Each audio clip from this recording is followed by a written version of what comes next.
रूपापुर गांव पर अभी शहर की चकाचौंध का पुराने लोगों पर असर नहीं था। लेकिन जवान लड़के लड़कियां टीवी और मोबाइल के बदौलत खूब फैशन करते थे।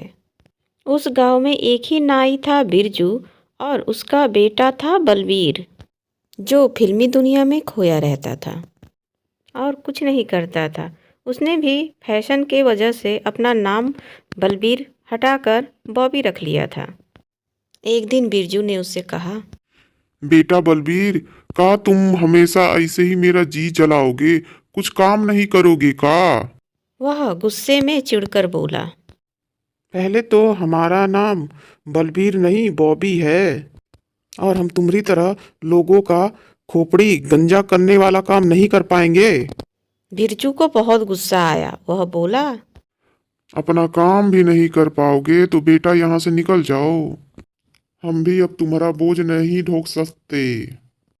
उसके पिता की ऐसी बात सुनकर बॉबी गांव छोड़कर अपने दोस्त के पास मुंबई भाग गया। वहां से आया और फैंसी हेयर कटिंग गांव में सीख कर आया, क्योंकि मुंबई का खर्च वो नहीं झेल पाया था। उसने गांव में बॉबी हेयर कटिंग के नाम से अपनी दुकान खोल ली। गांव में हलचल मच गई। अरे यार, क्या कटिंग करता है बॉबी, एकदम हीरो के माफिक। हाँ यार, ये तो सही बात है। आखिरकार फिल्म नगरी मुंबई से हेयर कटिंग सीख कर आया है। मैंने सुना है वह अजय देवगन और शाहरुख खान की भी हेयर कटिंग कर चुका है। सब तरह की कटिंग आती है उसको, और उसके सैलून में जाओ तो एकदम रॉयल फील होता है। पंखे की हवा, और हमेशा टीवी चलता रहता है। और बाल कटिंग का भी किताब रखा है, जैसा पसंद करो वैसा ही काट देता है। सब लड़के वहीं से हेयर कटिंग करवाने लगे। गांव के सब बूढ़े नाराज हो गए। वे सब गांव के प्रधान सोम प्रसाद के पास गए। एक बूढ़ा बोला, प्रधान जी, ई बॉबी तो गांव में आग लगाता फिर रहा है। हमरे छोकरे के बाल तो उसने लाल हरे कलर के कर दिए हैं। हमने अपने छोकरे से कहा, ई सब का है? बंदर जैसा भेष काहे बनवा कर आए हो? तो वो हमसे कहने लगा, ये तो फैशन है। और हमारे सोमू के तो सिर पर उसने चिड़िया का घोंसला बना दिया है। पर का करे, हम अपने छोड़े को नचनिया बनकर देखता हुआ नाचे। उसको बोले तो हम ही पे चढ़ बैठा, कहता है तुम फैशन का क्या जानो बुढ़ऊ। फिर तीसरा आदमी बोला, प्रधान जी, गांव के सारे छोड़े उसने बिगाड़ दिए हैं। उनको वो मोबाइल पर, हाँ क्या कहते हैं, मौस के वीडियो दिखाकर कहता है तुमको इसके जैसा हीरो बना दूंगा। और तो और वो खुद ही वीडियो बनाता है। उसकी तो दुकान चमक गई है। और हमारे छोकरे जोकर बने घूम रहे हैं। कुछ करिए प्रधान जी। प्रधान तिवारी जी को ये सब सुनकर बहुत गुस्सा आया। उसने अपने महापहलवान बेटे को, जग्गू को, बुलवाया। जग्गू का गुस्सा और उसकी मूछें दोनों ही चीज़ें फेमस थी। उसको अपने मूछों से बहुत प्यार था। उतना ही प्यार उसे खूबसूरत चंपा से भी था। लेकिन चंपा तो उसे पसंद ही नहीं करती थी।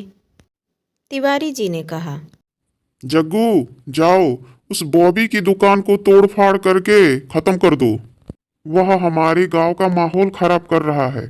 उसे ऐसा सबक सिखाओ कि जिंदगी भर ना भूले। हो सके तो उसे गांव से ही भगा दो। जग्गू बोला, ठीक है पिताजी, मैं अभी जाता हूँ और उसको सुधार कर ही लौटूंगा। सभी बूढ़े मुस्कुराते हुए चले गए कि अब आफत आई बॉबी की। बड़ा आया नाई का बच्चा काबिल बनकर। अब मजा चखेगा। जग्गू अकड़ता हुआ बॉबी के दुकान पर पहुंचा। उसने डपटते हुए कहा, क्यों भे शैतान के बच्चे, तूने गांव के सीधे साधे लड़के को बिगाड़ के रखा है। अब तेरी मक्कारी यहाँ नहीं चलेगी, समझा? बॉबी बहुत चालाक था। वो बहुत दिन से समझ रहा था कि गांव के बुजुर्ग उससे बहुत खफा खफा हैं, गुस्सा हैं। कई बार धमका भी चुके थे। आज तो उन्होंने जग्गू को ही भेज दिया। अब वो अपनी जान बचाने की जुगत सोचने लगा। वह मन ही मन में कहने लगा, हे भगवान, कोई तो तरकीब सुझाओ, इस बिगड़ैल को कैसे संभालूं जिससे मैं अपना काम भी बना लूं और मुझे भागना भी ना पड़े। अचानक उसको याद आया कि जग्गू चंपा को बहुत प्यार करता है। उसे एक तरकीब समझ में आ गई।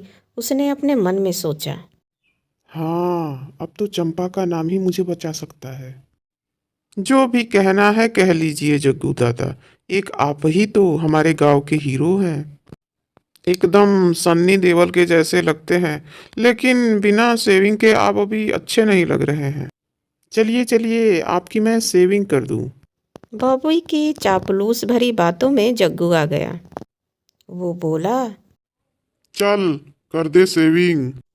बॉबी ने जग्गू की हेयर कटिंग की और शेविंग करने लगा।